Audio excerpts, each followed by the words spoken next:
जो व्यक्ति आपके बिना भी सुखी एवं प्रसन्न रह सकता है, उससे बिल्कुल भी अपेक्षा न करें, क्योंकि आपकी भावनाओं को समुचित सम्मान वहाँ प्राप्त नहीं होगा। इसलिए स्वस्थ रहो, मस्त रहो। जय श्री राम मित्रों, स्वागत है आपका आपके अपने चैनल स्टोन्स ऑफ लाइफ में। रामायण के अनुसार नारी गहने क्यों पहनती है? रामायण के अनुसार भगवान राम ने जब सीता स्वयंवर में जब धनुष तोड़ा था, उसके बाद सीता जी को 7 फेरे के लिए सजाया जा रहा था, तो वह अपनी माँ से प्रश्न पूछ बैठी, माता श्री इतना श्रृंगार क्यों? उनकी माता जी ने उत्तर दिया, बेटी, विवाह के समय वधू का 16 श्रृंगार करना आवश्यक है, क्योंकि श्रृंगार वर वधू के लिए नहीं किया जाता। यह तो आर्यावर्त की संस्कृति का अभिन्न अंग है। अर्थात सीता जी ने पुनः पूछा, इस मिश्री आर्यावर्त से क्या संबंध है? बेटी, मिश्री धारण करने का अर्थ है कि आज से तुम्हें पहाना बनाना छोड़ना होगा, और मेहंदी का अर्थ, मेहंदी लगाने का अर्थ है कि जग में अपनी लाली तुम्हें बनाए रखनी होगी। और काजल का क्या अर्थ है माता जी?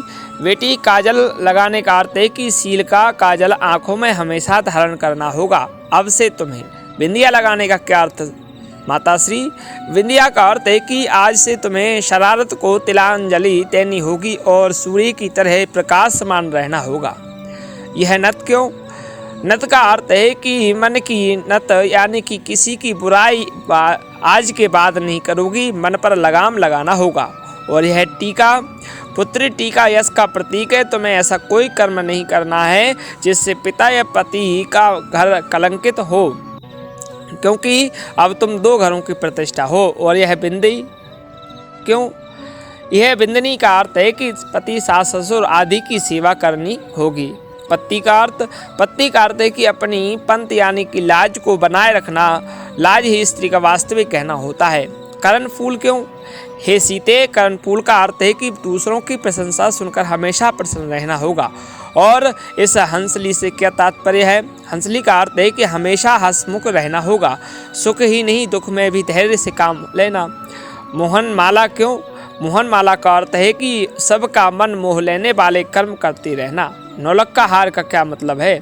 पुत्री, नौलक्खा हार का अर्थ है कि पति से सदा हार स्वीकार करना सीखना होगा। कड़े का अर्थ है कि कठोर बोलने का त्याग करना होगा। बांका का क्या अर्थ है? बांका का अर्थ है कि हमेशा सीधा सादा जीवन व्यतीत करना होगा। छल्ले का क्या अर्थ है? छल्ले का अर्थ है कि अब किसी से छल नहीं करना। और पायल का क्या अर्थ है माँ? पायल का अर्थ है कि सास व बूढ़ी औरतों के पैर दबाना, उन्हें सम्मान देना, क्योंकि उनके चरणों में ही सच्चा स्वर्ग है। और अंगूठी का अर्थ क्या है? अंगूठी का अर्थ है कि हमेशा छोटों को आशीर्वाद देते रहना। माता श्री, मेरे अपने लिए क्या श्रृंगार है? बेटी, आज के बाद तुम्हारा तो कोई अस्तित्व इस दुनिया में है ही नहीं। तुम तो अब से पति की परछाई हो, हमेशा उनके सुख दुख में साथ रहना, वही तेरा श्रृंगार है, और उनके आधे शरीर को तुम्हारी परछाई ही पूरा करेगी। हे राम, कहते हुए सीता जी मुस्कुरा दी। शायद इसलिए कि शादी के बाद पति का नाम भी मुख से नहीं ले सकेगी, क्योंकि पति की अर्धांगिनी होने से कोई स्वयं अपना नाम लेगा तो लोग क्या कहेंगे।